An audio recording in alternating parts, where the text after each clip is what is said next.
In the second pillar, Sorry, Roseanne, to interrupt. I am starting the recording on this end.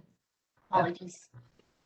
in the second pillar, mitigation measures, measure assessments, after mapping out our baseline considerations, we looked at what options exist that might better reach our resiliency targets, taking into consideration their performance under locationally relevant hazards, and paying attention to what part of the resiliency trapezoid the mitigation measure might affect.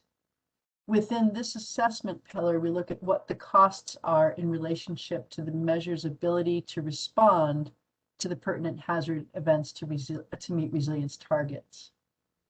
In pillar 3, we talked about the potential for a resiliency scorecard as a tool to provide a mechanism for comparing resiliency solution configurations that recognize a basic benchmark of resiliency target achievement, contribution to state policy goals, and provide a mechanism for assessing continued improvement. In the fourth pillar, the resiliency response assessment, we talk about the need to look at how well post-disruption did the implemented mitigation measures do in reaching resiliency targets. Did the investments reduce the impacts on the community? Are there further improvements that we can make to better reach our goals? And the answers to these questions really form the baseline assessment for the next iteration of the process. We also heard presentations on tools to help understand the indirect costs of electricity interruption, how to optimize investments to balance reliability and resiliency goals, as well as a tool called RenCat that uses equity data as a foundational layer to provide insight into best areas to locate resilience resources in order to decrease the social burden of outages on ratepayers. In the last 2 workshops, we heard from Nevada County Office of Emergency Planning on what on-the-ground resiliency considerations look like from the local government perspective. And we heard from tribal nation representatives sharing a small window into tribal nation resiliency perspectives. Next slide, please. So as we turn to next steps, we might look to consider what roles various organizations play already, or might play in carrying out or providing data for a resiliency planning process like the 4-pillar methodology or something similar.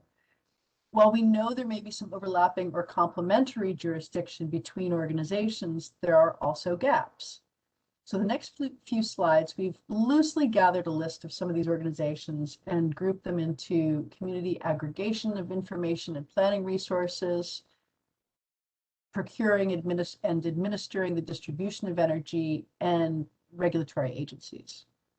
So in this slide, which would be more of the community aggregation of information and planning resources, some of the jurisdictional roles that the tribes and local governments might have would be conducting the emergency planning and pulling together local hazard mitigation planning, or getting community input and constructing those, the public works and the implementing some of the local resilience mitigation measures from their end. They might also be looking at raising funds via bonds or taxes or grants, depending upon what their local government structure is. Through the federal government, we might do similar types of planning. There might be some tools and programs there to help with hazard mitigation planning. And through the state government, there's the State Hazard and Mitigation Planning program that also includes a centralized repository of local government hazard mitigation planning, and the local government hazard mitigation planning applies to and feeds into that state program. There are some funds that are available through that planning process, and there are other funding grants that might be available to the tribes, states, or other local governments through various federal government programs and offices. Obviously, there's a Federal Energy Regulatory Commission, and the federal government raises funds via the income tax. Community-based organizations, we've heard from some of those organizations in some of these workshops where they represent special interests or specific interests of people that might not be effectively represented in some of the local governments, developers, or the utilities. These community-based organizations tend to be more tapped into local on-the-ground community voices, They might raise funds from grants or through other private philanthropic entities or membership. Next slide, please. So this is more of a list of those organizations that might procure and administer this distribution of energy. So CCAs, IOUs, and then private sector developers. These are organizations that might have more of a perspective of procuring and distributing energy on behalf of their customers, and in doing so, raising funds via their power and energy contracts and ratepayer funds. Next slide, please. And regulatory agencies, this is just a small distribution or a small list of some of the regulatory agencies involved that might have direct input into this and integration of these resilience plans. The CPUC reviews and approves the IO risk assessment methods that go into the RAMP process, which then feeds into the general rate case. And this is what approves the rate requests and the pass-through spending. And the CEC is a program that is largely dedicated to research and development, grant funding, and innovation, research and development.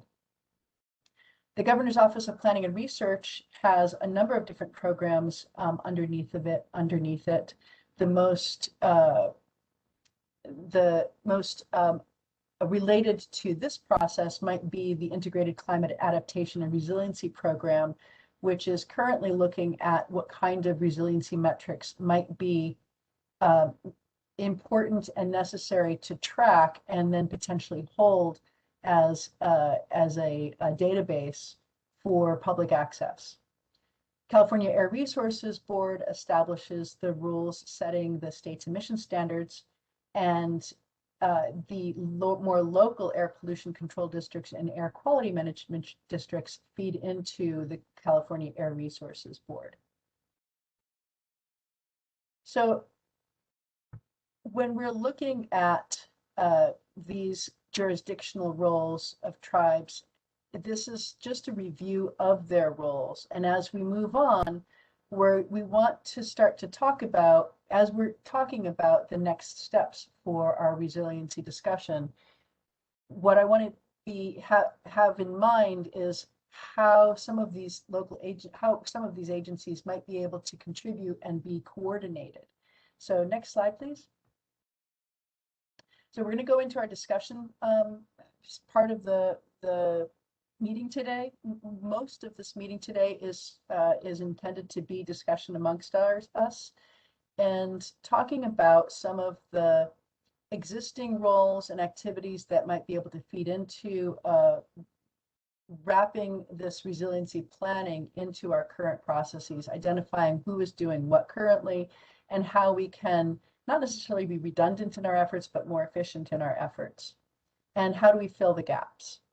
So many stakeholders feel that currently our level of investment in resiliency is below what it should be. So what we want to do is look at what our existing roles are of these institutions and how can we start making those processes more efficient. These are hypothetical examples of some of the gaps that we might be able to identify in IOU's, local government, and CPUC current roles and processes.